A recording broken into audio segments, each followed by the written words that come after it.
Après, quand je serai en train de donner, vouloir donner même, tu filmes. Donc voilà. Tiens. Voilà. On va dire à ma part. Non, mais ce sont les passants là même aussi. Même les Oui. Même d'ailleurs, on les partage avec tous. Donc nous sommes là, nous sommes arrivés à La Haye, la Cour pénale internationale. Il fait tard, mais nous sommes là, quand même. Nous sommes là pour encore une fois montrer que nous sommes des enfants de Gbagbo Laurent. Voilà. Nous sommes les enfants de Gbagbo Laurent. Voilà. Il y a des gens qui viennent. On va. Voilà. Tiens. Faut filmer. On va donner.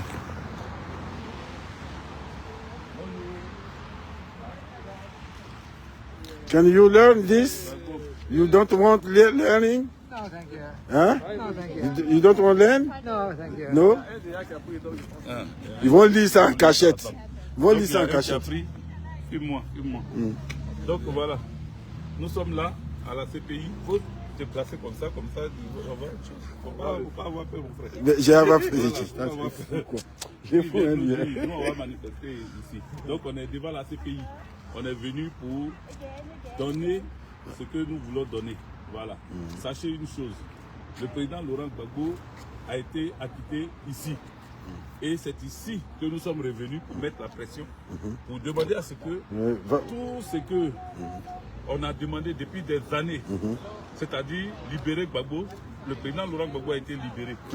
Aujourd'hui, nous sommes là maintenant pour demander à ce que le procès d'Alassane Dramane Ouattara puisse s'ouvrir. Voilà, nous avons fait des flyers, et sur ces flyers se trouvent des messages en français, en anglais, en néerlandais.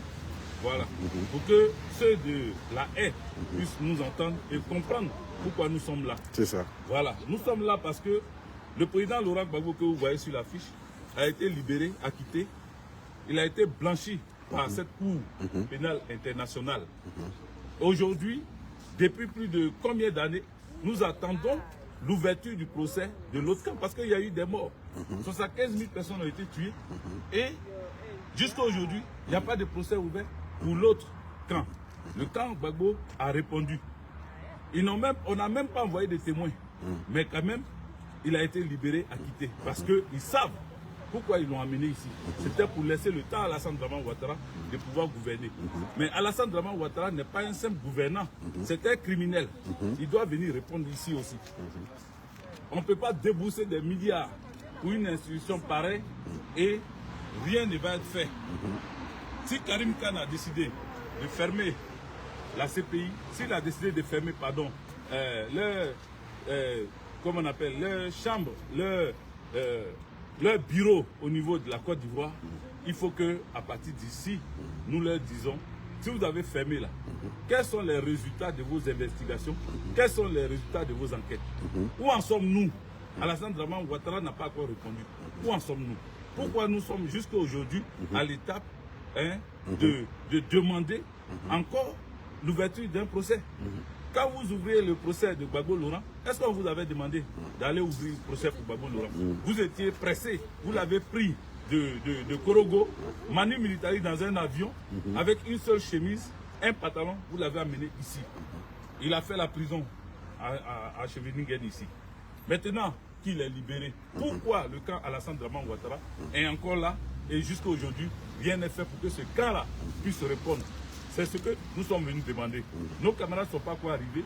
Le cas, on a voulu faire du pied deux coups, comme je disais tantôt, mais on va réussir, que ce soit à minuit, que ce soit à n'importe quelle heure, on va déposer notre motion ici et après cela, nous allons avancer. Donc voici ce que nous sommes en train de faire et que chacun le sache. Nous sommes là, nous allons distribuer. Bonsoir madame, s'il vous plaît. Can you take this, please? Please. Take this. It's for you. No problem. Yes. Voilà.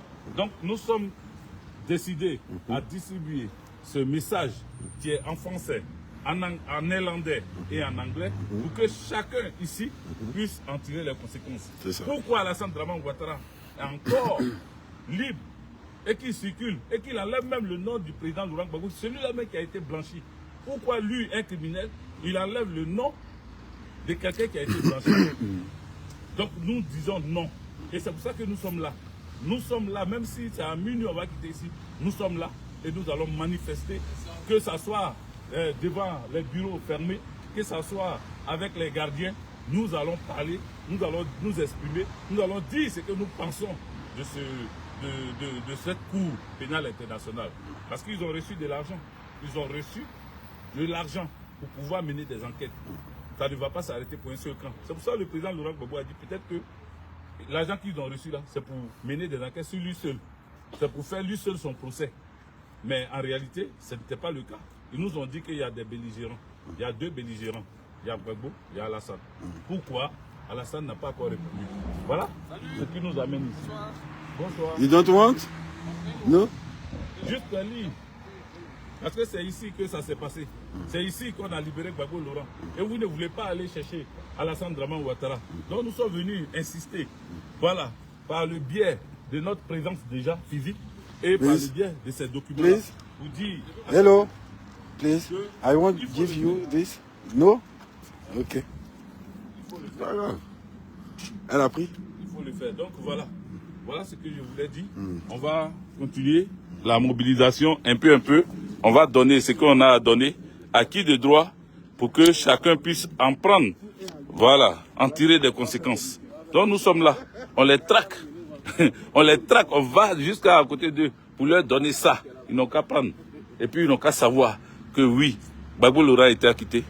À quand le tour d'Alassane Draman Ouattara? C'est ici là qu'ils ont amené Gbagbo Laurent. Voilà. Donc nous sommes là. Nous attendons les autres. Partagez cette vidéo. Mettez des cœurs. Partagez. On est déjà quitté à Bruxelles. Il a fait un live sur TikTok. Peut-être que ceux qui sont sur Facebook n'ont pas vu. Mais il a fait un grand live sur TikTok où il y avait plus de 800 quelques personnes en direct. Et là-bas, on a fait ce qu'on avait à faire à Bruxelles. On a partagé ces flyers-là. On a partagé ça. Et ici, à la CPI, on vient encore leur partager ça.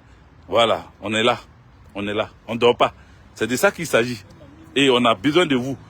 Tapotez, mettez des cœurs, partagez, envoyez cette vidéo dans tous les groupes. Dites-leur qu'on est là. On attend les autres. Ils sont en route. Même si c'est à minuit, ils vont arriver ici. Voilà. On a voulu faire d'une pierre, comme je vous dis, on a voulu faire d'une pierre 2 coups. Et comme les distances, c'est 4 heures, 3 heures, vous voyez comment c'est long.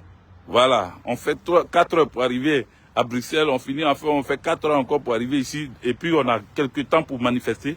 Donc, ce n'était pas évident. Mais on voulait marquer le coup. Le président Laurent Gbagbo attend notre passage ici, à Bruxelles. Et ici, à La Haye. On nous a dit qu'à La Haye, ici, on attend. On nous attend. Le président Laurent Gbagbo dit la manifestation de La Haye, là. Il est d'accord avec ça. Donc, il nous attend. Donc, nous sommes là. Comme c'était prévu de déposer la motion, il y a encore des gens dedans. Hein. Ils sont là, ils nous regardent, en train de parler. Ils sont assis dedans. C'est à eux, on va donner la motion. Et puis, comme on est venu à cette heure-là, on va chercher leur adresse mail. Ça là, ça doit partir dans leur mail. Vous allez prendre ça en photo. Vous allez faire des captures d'écran. Vous allez envoyer ça dans le mail de la CPI. Donc, je vais chercher le mail de la CPI. Et puis, on va envoyer ça dans leur boîte mail. Chacun va envoyer dans leur boîte mail. Voilà, il faut qu'ils reçoivent ça. Qu'est-ce qui est écrit dessus? Ce qui est écrit dessus, c'est CPI, procès de crimes contre l'humanité commis en Côte d'Ivoire.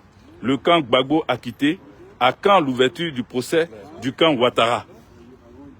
Les Ivoiriens attendent toujours les coupables de ces crimes. Donc c'est écrit en néerlandais et c'est écrit en anglais en bas.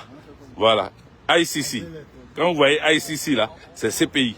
Voilà, ICC là, c'est CPI. Ce qui est écrit ici là, ICC, c'est CPI, ICC. Donc voilà, nous sommes là.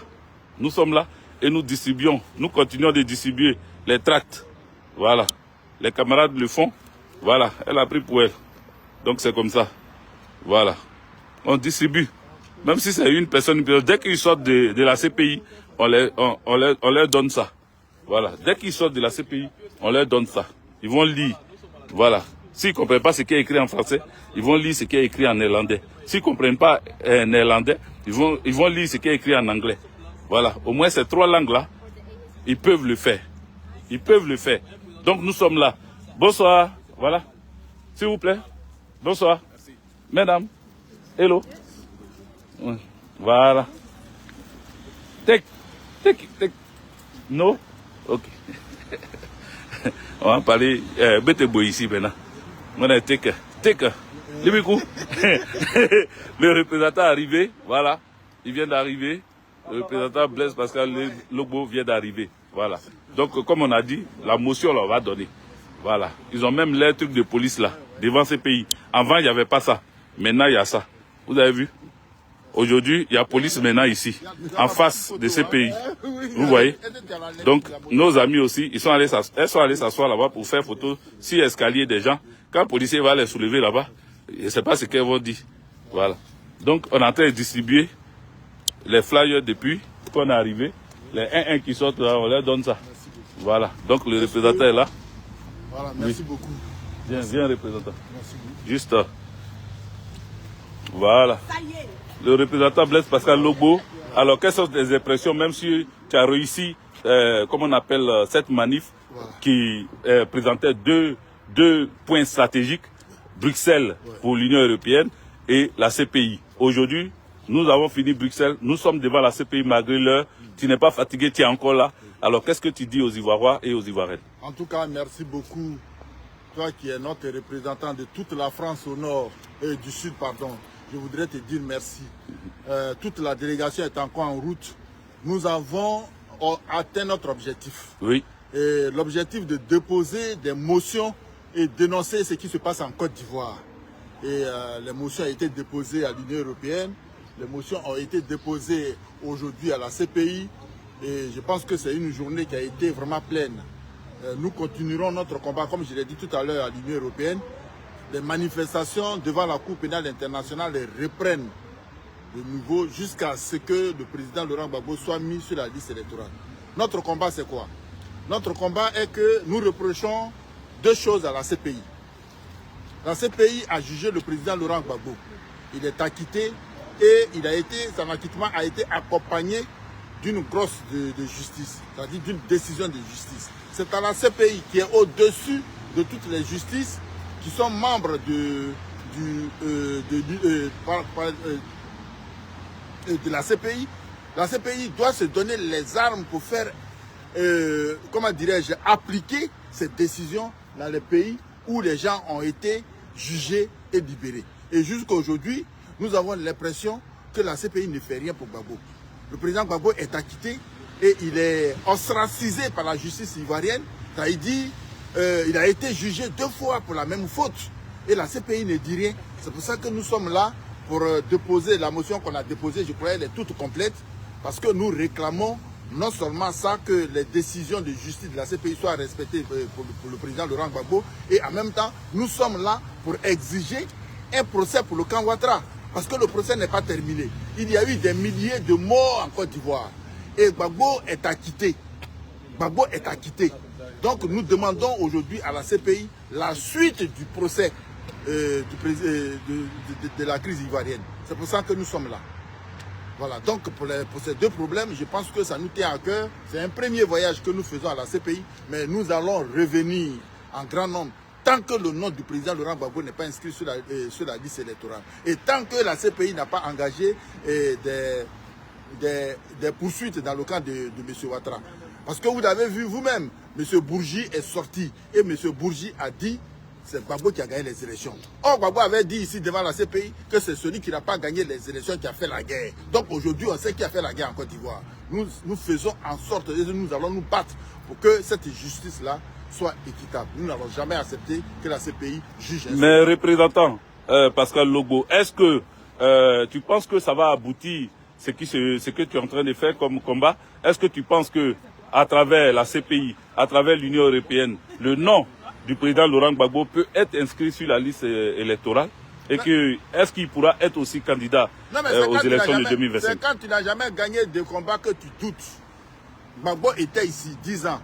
Les gens ont dit il ne sortira jamais, il ne sortira jamais. Mais nous sommes engagés dans un combat pendant 10 ans et le chef est sorti. Et le combat que nous venons de commencer, d'ici 2025, le nom du président Laurent Gbagbo sera sur la liste électorale. Ouais. Ça c'est clair, parce que c'est ce qui est normal. ce qui est normal. Et en même temps, vous allez voir que d'ici 2025, les poursuites dans l'autre camp vont commencer. Donc on a commencé un combat. Je demande à toute la diaspora, à tous les militants du PPACI, à tous les résistants, à tous les panafricains de se joindre à ce combat-là pour que la CPI accepte de faire appliquer ces décisions dans les pays d'origine des gens qu'ils ont déjà jugés, qu'ils ont acquittés. Est-ce que les manifestations vont continuer? Parce que après, ici, est-ce que vous allez vous reposer pour attendre 2025 ou bien les manifestations vont continuer sur Paris ou bien dans d'autres pays encore? Il n'y aura plus de repos.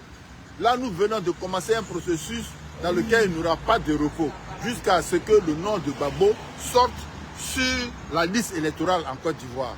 Bientôt, vous allez voir, ici, nous n'allons pas venir à quelques personnes. Hein. Nous sommes venus tenter le terrain comme on l'avait déjà fait. Il y aura du monde ici pour réclamer l'application. Parce que dès que l'application des décisions de la justice sont en marche, il n'y aura plus de raison que Gbagbo ne soit pas sur la liste électorale. Parce qu'en Côte d'Ivoire, le nom de Gbagbo n'est pas sur la liste électorale parce qu'on dit qu'il a cassé des banques. Mais casser les banques, ça fait partie de la crise post-électorale. Et puis, ce n'est pas les seules banques qu'on a cassées en Côte d'Ivoire. Ce n'est pas les seules banques. Il y a des BCAO qui ont été cassées à Bouaké, à Maï et à Korogo. Tout cela, qui va les juger? C'est la suite du procès qui va les juger. Donc, nous, on vient de prendre un engagement et nous comptons aller jusqu'au bout. Alors, tu n'as pas peur d'être, camarade représentant, tu n'as pas peur d'être interpellé pour tes prises de position? Non. On a toujours des prises de position ici. Vous savez, on est à La Haye, mais La Haye nous connaît, et puis nous, on connaît La Haye. On s'est battu ici pour que Gbagbo soit libéré. Et nous voulons nous battre parce que c'est ce qui est normal dans un procès. Dans un procès, on ne juge pas un seul camp. Vous avez jugé un camp qui a été acquitté. Donc, après ça, il faut absolument que ce procès-là continue pour que l'autre camp soit attendu. Sinon, ce serait injuste. Ce serait injuste de juger un seul camp dans un tel procès où il y a eu des milliers de morts. Camarade Haïté, tu avais des questions? Oui, tout à fait. J'aimerais Parlez un peu fort. savoir si, tout à l'heure, vous avez parlé de Bourgi qui a sorti un livre en disant que ce que Gbagbo avait fait ou pas, et ce que vous avez fait, enfin non, ce que le président Laurent Gbagbo avait fait, en disant qu'il a devancé Bourgi. Dans son livre. Dans son livre, merci. Il a devancé. Donc pensez-vous que le fait que Bourgi ait parlé aujourd'hui, il y aura une grande différence par rapport au fait que en amont, le président Laurent Gbagbo avait bien dit les choses, mais rien n'a bougé. Et pensez-vous qu'au jour d'aujourd'hui où Laurent Bourgi a parlé, il y aura une différence? Mais il y a une grande différence. Regardez un peu vous-même. Lorsque une télévision africaine parle, ce n'est pas considéré. Ça n'a pas les mêmes échos, je vais dire. Mais c'est sur France 24, sur TV5. Donc tous les Français aujourd'hui savent qui a gagné les élections en 2010 en Côte d'Ivoire. Parce que les Français et les Occidentaux, ils ne considèrent que ce qui est dit dans les télévisions. Donc ce n'est pas que leur parole est une parole d'évangile, mais c'est pour dire que nous, ce qu'on disait bas, qui n'a pas porté, parce qu'on n'a pas les grands médias, et même l'ont propulsé aujourd'hui, l'ont diffusé sur toutes les chaînes du monde. Parce que TV5, c'est le monde entier qui est informé de savoir que Ouattara en 2010 n'avait pas gagné les élections. Laurent Gbagbo, dans cette même cour, avait dit qui a gagné les élections. Mais Bourgi a répondu. Et en même temps, Laurent Gbagbo a dit c'est celui qui n'a pas gagné les élections qui a fait la guerre. Donc aujourd'hui, celui qui a fait la guerre, c'est l'autre camp, parce que le camp de Gbagbo est acquitté. Donc Bourgi, bon, il n'a pas parlé pour nous qui savions déjà. Il a parlé pour le monde entier, qui sait aujourd'hui que Ouattara a gouverné la Côte d'Ivoire pendant 15 ans sans avoir gagné des élections, de façon illicite. Alors, j'aimerais savoir un petit peu, parce qu'on entend dire qu'il est en train de faire la suite de ce livre qui est sorti. À votre avis, qu'est-ce qui va nous annoncer encore comme secret caché? Mais non, nous, on n'est plus dans les secrets. D'accord. Nous, on voulait une réponse à une question. Qui a gagné les élections en 2010? Il a répondu, il dit c'est Gbagbo. Nous, pour nous, ça arrête là. Les autres secrets qu'il va dévoiler, ça ne regarde que lui. Et les gens ont dit, le président Gbagbo a donné 3 millions ou bien 3 milliards à Chirac. Mais il a été clair là-dessus la dernière fois. Il a dit, un président français est venu demander de l'argent au président d'un pays pauvre. Donc moi, je l'ai aidé. Je lui ai donné, comme si je faisais de l'aumône. C'est ce que le président Laurent Gbagbo a fait. Il dit, je lui ai donné l'argent parce qu'il m'a demandé. Donc, bon, nous, on n'attend plus un autre secret. On a fini de savoir, le monde sait aujourd'hui, quand Gbagbo, partout où il passe, que c'est lui, en 2010, qui avait gagné les élections et qu'il a été vitrifié par M. Sarkozy pour installer un ami de la France, M. Ouattara. Est-ce qu'il est nécessaire, à votre avis, alors qu'on sait tout ça aujourd'hui, est-ce qu'à votre avis, il est nécessaire de toujours continuer les enrôlements, parce qu'on sait que c'est la période électorale de 2025. Est-ce que vous pensez qu'il est nécessaire de continuer à ce que la diaspora et la Côte d'Ivoire continuent à se préparer pour les élections 2025 avec toutes ces déclarations? J'appelle tous les Ivoiriens où ils sont. J'appelle la diaspora à s'inscrire massivement sur les listes électorales pour ne pas qu'on tombe dans un piège de non-inscrits sur les listes, pour ne pas que les gens se basent là-dessus pour les prochaines élections. J'appelle tous les Ivoiriens à rallier tous les postes d'enrôlement. Parce qu'en 2010, nous aurons notre candidat qui s'appelle Laurent Gbagbo. Et pour que Laurent Gbagbo soit élu, il faut bien qu'on soit sur les listes électorales. Parce que la CEI, je vous le dis, sera réformée.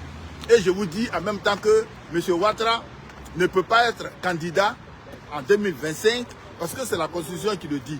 Il a fait un 3e mandat qu'il a de façon illicite. Il ne peut pas faire un 4e mandat. Donc la Constitution est là. Des conditions vont se créer pour que la Constitution de Côte d'Ivoire soit appliquée. Merci. Merci, camarade représentant. Voilà. Donc voilà, c'était le représentant PPACI France, le camarade Blaise Pascal Lobo, qui s'exprimait à mon micro. Donc voilà, nous avons parlé, nous avons dit ce que nous avons à dire, et nous sommes là encore. Les camarades sont en route, ils ne sont pas encore arrivés. Quand ils vont arriver, on va manifester, quelle que soit l'heure. Voilà, les motions ont été déjà déposées, donc c'est ça. Nous sommes venus appuyer ce que le président Laurent Gbagbo a dit. À quand le procès de Alassane Draman Ouattara et ses 491, comment on appelle spies, ses suppôts. Voilà, tous ceux qui l'ont aidé à décapiter, à tuer des Ivoiriens et des Ivoiriennes, il faut qu'ils répondent. Donc nous sommes là, nous distribuons les flyers et après nous allons passer à autre chose. Donc voilà. Je pense que en attendant les camarades, je vais mettre une pause à la vidéo et puis je reviens. Je reviendrai en direct. Merci de partager, merci de mettre des cœurs et puis on est ensemble. La lutte continue.